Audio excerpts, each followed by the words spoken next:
Okay, my question is, हाँ? अगर आपको एक दिन का प्रधानमंत्री बनाया जाता, आपको अगर एक दिन का प्रधानमंत्री बनाया जाता, तो आप क्या करते? आप मुझे अनिल कपूर टाइप का फील करा रहे हैं, एक दिन के लिए मुख्यमंत्री बने। देखिए मैं एक बात बोलूं, मुझे भी अगर प्रधानमंत्री बना दिया जाए ना एक दिन के लिए, तो मैं शायद मोदी जी से खराब परफॉर्मेंस करूं। मैं ये ईमानदारी से स्वीकार करता हूं। मुझे ये नहीं है कि मैं अपने आप को हीरो साबित करूं, लेकिन मेरा ये कहना है कि कोशिश तो कर सकते हैं ना उस जगह पे जा कर के। मसलन मोदी जी जब कहते हैं कि मैं गरीब का बेटा हूँ, मुझसे ज़्यादा कोई नहीं उनसे कनेक्ट कर सकता है।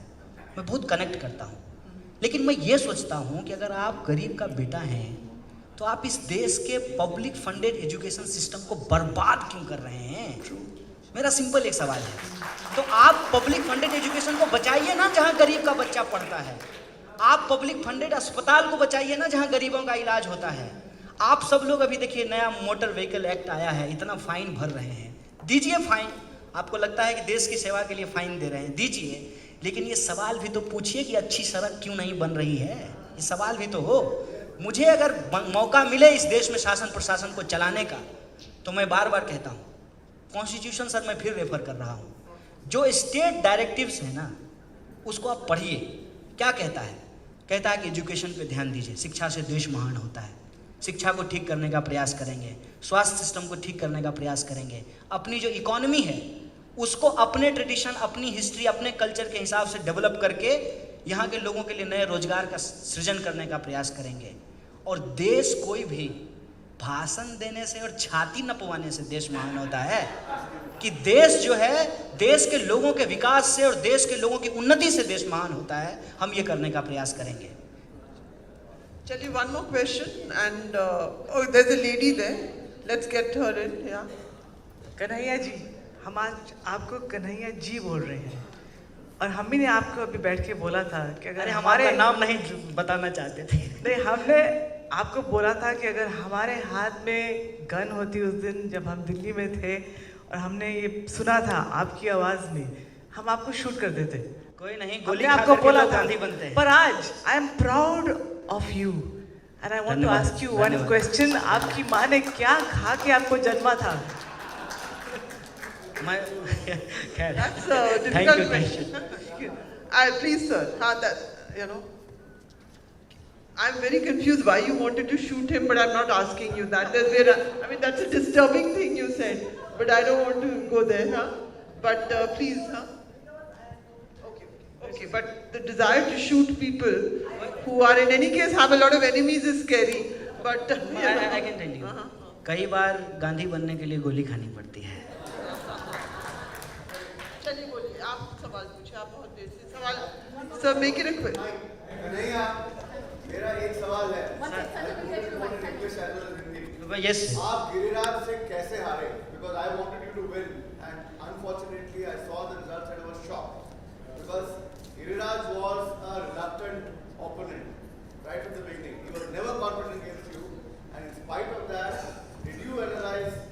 आपने अपना analysis किया है सर, किया है। How Giriraj managed इनको पता that sort of a margin, which was unexpected and totally unexpected. Sir, I want to see you as the next PM of this country. Oh, it's too much. It's a heavy burden, sir. Sir, इसमें simple ये है कि कभी कभी आपको ऐसा होता है कि कॉल आता हो फ़ोन पे कि लोन लीजिएगा, नहीं चाहिए लोन, यार रखो फ़ोन। तो अभी हम लोगों की स्थिति ये है सर कि हम लोग घूम घूम करके कह रहे हैं, तो लोग मुंह पे दरवाज़ा बंद करके कहते हैं कि नहीं चाहिए तुम्हारा पैकेज। तो अभी जो सरकार पैकेज दे रही है और उनके जो मीडिया चैनल्स हैं उसको जिस खूबसूरत तरीके से लोगों के सामने रखा जाता है, उसका प्रचार देखे हैं। रेजर का जब प्रचार होता है उसमें क्या होता है कि जिलेट से ऐसे करके आप दाढ़ी बनाएंगे तो 3-4 सुंदर सी लड़की आगे पीछे चलने लगेगी, अच्छा लगता है। हाँ, अच्छा ऐड होता है। डीओ का प्रचार भी वैसे ही होता है। और जो है आती हैं हमारी आपके ज़माने की बहुत अच्छी एक्ट्रेस थी हेमा मालिनी, और कहती हैं कि कैंट देता है शुद्ध पानी। अब हेमा मालिनी कह रही हैं तो ठीक ही कह रही होंगी, क्योंकि वो हमको अच्छी लगती हैं। तो होता क्या है कि कई बार हमारा जो पैकेज है ना वो लोगों को पसंद नहीं है, उनको वो पैकेज नहीं चाहिए। और बेगूसराय के लोगों को भी हमारा पैकेज नहीं चाहिए। अभी हो सकता है कि लोगों का ध्यान हो कि मंदिर बनाया जाए, हिंदू धर्म की रक्षा की जाए, संस्कृति का रक्षा किया जाए, ये पैकेज लोगों को पसंद आ रहा हो। क्या ये is that true? Is that your assessment? Of course it is. I am not saying कि ऐसा नहीं है, ऐसा है। तो इसलिए लोगों को लगता है कि स्कूल बनाने का बात, अस्पताल बनाने का बात, सड़क बनाने का बात, अरे फॉरेस्ट को बचाने का बात, ये सब चीज़ लोगों को नहीं पसंद है।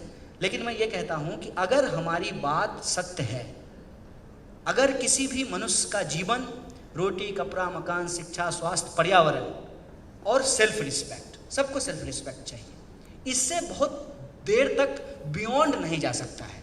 घूम फिर करके लोगों को इस पर आना पड़ेगा। तो जब तक लोग आएंगे घूम पर फिर करके, तब तक हमको इंतजार करना पड़ेगा। तब तक गिरिराज जी मंत्री हैं, इनकलाब जिंदाबाद।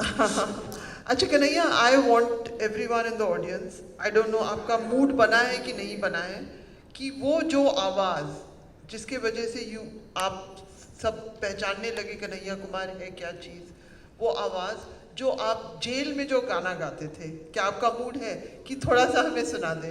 ये शाम नहीं, it is important to understand the voice of protest, the voice of opportunity. Kanhaiya is also, he came from nowhere. He came from a campus, he came up the hard way, he became the president of a union, and then that voice, we all heard that voice. We can have disagreements with him. I would disagree with... I will respect your disagreement. I would... Let's but agree there to is an disagree. aspect of Kanhaiya which is the slogans that he so easily could come up with. I am trying to persuade him to sing the song. He sang in jail every night. I don't know whether he'll agree. Let's wait and see. हाँ? ये आप लोगों के साथ क्या हो रहा है, हाँ? इस कॉन्स्पिरेसी को समझ लीजिए। सेशन की शुरुआत हुई है सुजात साहब से और ख़त्म होगा जो है एक जो है कर्कश आवाज़ से।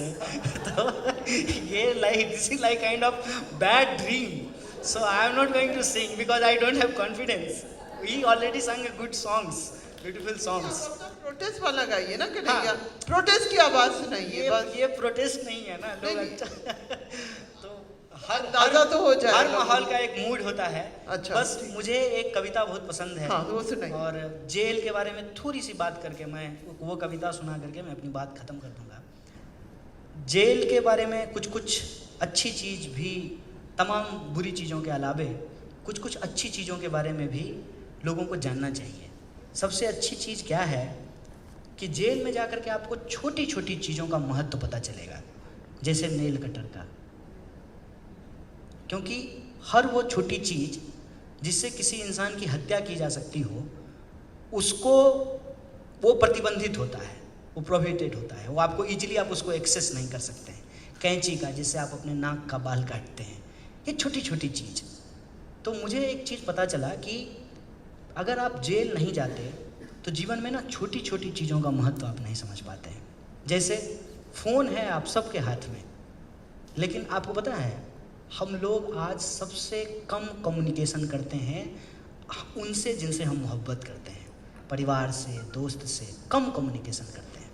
5000 दोस्त होंगे फेसबुक पे, रियल ज़िंदगी में 15 भी मेंटेन करके नहीं रख पाते हैं। तो आपको कम्युनिकेशन का महत्व पता चलेगा। मन कर रहा है माँ से बात करने का, लेकिन बात करने का कोई उपाय नहीं है। वो छोटी छोटी चीज़ें पता चलती हैं। इसके अलावे 24 घंटा जो है वो बहुत बड़ा समय है, ये ऐसे नहीं पता चलता होगा। लेकिन जेल में जो ये 24 घंटा होता है, उसको बिताते हुए आपको पता चलेगा कि 24 घंटा बहुत ज़्यादा होता है। इस 24 घंटे में बहुत कुछ किया जा सकता है।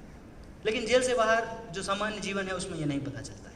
एक और इंटरेस्टिंग चीज़, मुझे जेल से बाहर आने के बाद भी यही महसूस होता है कि मैं आज भी जेल में हूँ। फ़र्क यही है कि बाउंड्री नहीं पता चल रहा है। जेल की दीवारें दिखती हैं, समाज को जिस तरीके से जेल बनाया गया है इसकी दीवारें नज़र नहीं आती हैं। कभी आप जो मर्द हैं वो औरत होने को, औरतपन को एक बार महसूस कीजिएगा कि आपको तो जब भी मन किया, हैदराबाद तो वैसी सिटी नहीं है लेकिन मैं दिल्ली में रहता हूँ, कभी आपको मन किया तो आप निकल लिए रोड पे, तो ज़्यादा से ज़्यादा आपको इस बात का डर होगा कि कोई मेरा मोबाइल छीन लेगा, कोई मेरा पर्स छीन लेगा। ये डर नहीं होगा कि कोई मेरे साथ बलात्कार कर लेगा। ये जो पीड़ा होती है, इस पीड़ा को जब आप समझने लगेंगे तो आपको पता चलेगा कि यह समाज भी एक तरीके से खुला जेल है बहुत सारे लोगों के लिए। खाना है, खाना रखा हुआ है, सजा हुआ है शीशे के भीतर, आपको भूख लगी हुई है, लेकिन आपकी पर्स आपको इजाज़त नहीं दे रहा है, तो आप खा नहीं सकते। दीवारें हैं, दिखती नहीं हैं। ये एक चीज़ मुझे बाहर आकर के पता चला। इसीलिए जेल का जो टाइम था उसमें मैं कोशिश करता था कि इसको खूब मज़ेदार तरीके से जिया जाए। तो क्या क्या कर सकते हैं? कभी पढ़ सकते हैं, लिख सकते हैं, गा सकते हैं। तो उस दौरान मैं एक कविता अक्सर गाता था। ये रचना यश मालवीय की रचना है, और यश मालवीय की ये रचना मैं अक्सर गुनगुनाता था। रचना कुछ इस तरह से है। तबे पैरों से उजाला आ रहा है, फिर कथाओं को खंगाला जा रहा है। अस्थगित है गति समय का रथ रुका है, कह रहा मन बहुत नाटक हो चुका है।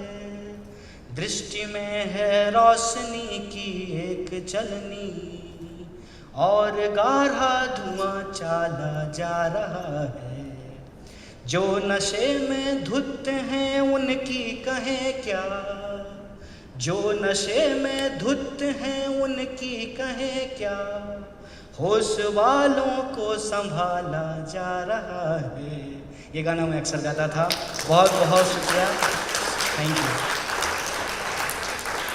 That was absolutely brilliant, and I got Kanhaiya to sing, so I'm very proud of myself. Thank you, thank you, thank you. आप सब लोगों को बहुत बहुत धन्यवाद हमको सुनने Thank के you लिए। so बहुत- much.